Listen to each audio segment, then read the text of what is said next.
우리 시편 135편 생각하고 이제 시편 136편 시작이 되는데요. 시편 135편의 내용은 어떤 내용이었죠? 모든 피조물들은 마땅히 하나님을 찬송해야 한다 하는 내용이었어요. 그런데 시편 136편은 어떤 내용인가? 생명을 가진 이 세상의 모든 피조물들은 마땅히 하나님께 감사해야 한다는 내용에 대해서 우리에게 말해주고 있어요. 그래서 이 시는 모두 26절로 이루어져 있는데요, 한 절도 예외 없이 각 절마다 감사하라는 말이 나오고 있는 것을 보게 됩니다. 특별히 이 시는 진정한 감사가 무엇인지, 그리고 우리가 감사해야 할 내용이 무엇인지, 그리고 감사의 대상은 누구인지, 그리고 감사해야 할 이유는 무엇인지에 대해서 구체적으로 아주 잘 가르쳐 주고 있어요. 그런데 이 감사의 시에 대해 생각해 보기 전에 먼저 우리가 이 시가 어떻게 시작하고 있는가, 그리고 이 시가 어떻게 끝나고 있는가 하는 것에 대해서 한번 생각해 볼 필요가 있어요. 왜냐하면 이 시가 시작되는 1절과 이 시가 끝나는 26절은 그 사이에 있는 2절부터 25절까지 있는 내용과는 아주 다른 부분이 한 가지 있기 때문에 그래요. 그것이 무엇이냐면 이 시의 다른 모든 구절은 우리가 왜 하나님께 감사해야 하는지, 감사의 이유들을 구체적으로 기록하고 있어요. 그런데 이 시가 시작되는 첫 번째 구절 1절과 마지막 구절인 26절에는 그런 이유에 대한 언급은 없고 오직 하나님이 어떤 분이신가 하는 것에 대해서만 말해주고 있어요. 우리 이 두 구절 한번 읽어볼까요? 1절 우리 다 같이 다시 한번 한 목소리로 읽습니다. 여호와께 감사하라. 그는 선하시며 그 인자하심이 영원함이로다. 끝절 26절 같이 읽습니다. 하늘의 하나님께 감사하라. 그 인자하심이 영원함이로다. 아멘. 이 두 구절은 감사해야 될 이유에 대한 구절이 아니라 우리가 감사해야 할 하나님이 어떤 분이신가 하는 것에 대해서만 우리에게 이야기해 주고 있어요. 이 사실을 통해 우리가 가장 먼저 배워야 될 중요한 교훈이 있습니다. 그것은 하나님께 드리는 감사에 있어 가장 중요한 것은 어떤 내용에 의한 것이 아니라 하나님 자신에 대한 무조건적인 감사여야 한다 하는 것이, 다시 말하면 하나님이 나에게 뭘 해주셨는가, 그래서 하나님이 내가 원하는 것, 내가 좋아하는 것을 해주셨으면 감사하고 내가 원하는 것을 주시지 않았으면 감사하지 않는 것이 아니라, 진정한 감사는 하나님이 내게 뭘 주셨는가 하는 그런 내용 때문이 아니라 하나님 자신, 마땅히 감사를 받아야 될 그런 분이라는 사실을 기억하고 감사할 수 있어야 된다. 부모에 대한 감사도 마찬가지죠. 그 부모가 나에게 무엇을 해주셨는가 하는 것에 대한 감사가 아니라 부모이기 때문에 하는 감사. 여러분, 부모라고 다 자녀에게 뭐 잘해줍니까? 다 자녀가 원하는 좋은 것을 줍니까?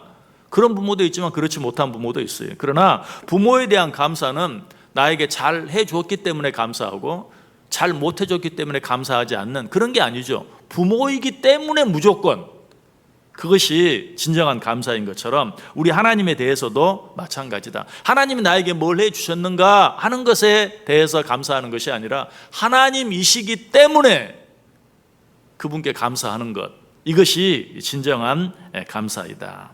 그래서 오늘 본문은 그래서 우리 하나님이 어떤 분이시라고 말합니까? 우리 하나님은 내게 무엇을 주셨는가와 상관없이 항상 선하시고 항상 인자하신 분이다. 자, 우리가 생각할 때는 어때요? 어떤 분은 하나님이 나에게 많은 것을 주셨다라고 생각하는 분도 있을 거예요. 그런 어떤 분은 왜 하나님은 내가 원하는 것을 주시지 않지? 이렇게 생각하는 분도 있어요. 그러나 그것과는 상관없이, 그럼에도 불구하고 설령 그 하나님이 나에게 주신 것이 하나도 없는 것처럼 느껴진다 할지라도, 좀 더 심하게 말하면 하나님은 왜 꼭 내가 원하는 것과 반대로 하시지? 이렇게 느낄 수도 있어요. 그럼에도 불구하고 우리는 뭘 생각해야 돼요? 그래도 우리 하나님은 항상 선하신 분이야.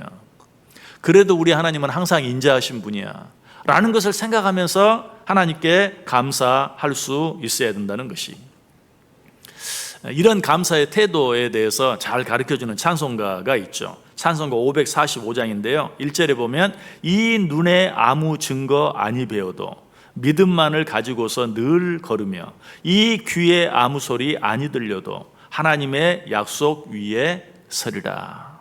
또 2절 보면 이 눈에 보기에는 어떠하든지 이미 얻은 증거대로 늘 믿으며 이 마음에 의심 없이 살아갈 때에 우리 소원 주 안에서 이루리. 그리고 후렴에 보면 걸어가세 믿음 위에 서서 나가세 의심 버리고 걸어가세 믿음 위에 서서 눈과 귀에 아무 증거 없어도. 이 말은 결국 무슨 말입니까? 내 눈에 감사할 만한 일이 하나도 안 보여요. 내 귀에 감사할 만한 소식이 하나도 안 들려요.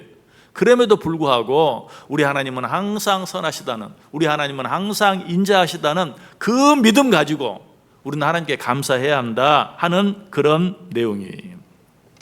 이것이 진정한 감사입니다. 하나님께서는 이런 감사를 기뻐하세요. 하나님이 기뻐하시는 감사, 즉 날마다 변하는 우리의 상황이나 환경으로 인한 감사가 아니라 절대로 바뀌지 않고 변하지 않는 하나님으로 인한 감사야말로 진정한 감사다. 여러분, 내 눈앞에 감사할 만한 일이 있다고 해서 감사했다면 그 일이 사라지면 감사도 사라지는 거죠. 그러나 내 앞에 있는 상황은 늘 달라지지만 내가 믿는 하나님은 어때요? 어제나 오늘이나 앞으로 영원토록 변함이 없는 분이, 그 하나님으로 인하여 감사하는 사람은 어때요? 비로소 항상 감사할 수 있죠. 그리고 범사에 감사할 수 있죠. 이런 사람은 어때요? 염려하거나 걱정할 일이 전혀 없게 돼요. 실망하거나 낙심한 일도 전혀 없게 됩니다. 아니, 보다 적극적으로 감사할 일이 끊이지 않고 계속되게 되고 감사할 일이 점점 많아지죠. 왜? 먼저 나는 기본적으로 어때요? 내 앞에 감사할 일이 하나도 없어도 감사해요. 이런 사람은 감사가 끊이지 않죠. 그런데 감사할 일이 한 가지라도 더 생기면 어떻습니까? 감사할 일이 그만큼 많아지는 거죠. 이런 사람에게는 염려, 걱정이 없어요. 실망할 일도 낙심할 일도 없어요. 항상 감사하며 살아갈 수 있어요. 왜? 우리 하나님은 항상 선한 분이시기 때문에. 우리 하나님은 항상 인자하신 분이기 때문에. 그리고 그 하나님은 절대로 바뀌거나 변하지 않기 때문에. 무엇보다 그 하나님은 절대로 사라지지 않아요. 여러분, 오늘 하루 어떻게 살기를 원하세요? 당연히 감사하며 살아야 되죠. 그런데 무엇으로 인해 감사해야 한다고요? 내 눈앞에 보이는 어떤 일 때문이 아니라 변하지 않는 하나님, 항상 선하신 하나님, 항상 인자하신 하나님. 여러분, 우리 하나님 항상 선하신 하나님이신 거 믿습니까? 우리 하나님 항상 인자하신 하나님이신 거 믿습니까? 무조건 감사하세요. 그 하나님으로 인해 감사하세요. 그로 말미암아 염려할 일도 걱정할 일도 실망할 일도 낙심할 일도 없는 그저 감사뿐인 귀한 삶을 살아갈 수 있는 저 여러분 꼭 될 수 있기를 주님의 이름으로 간절히 축원합니다.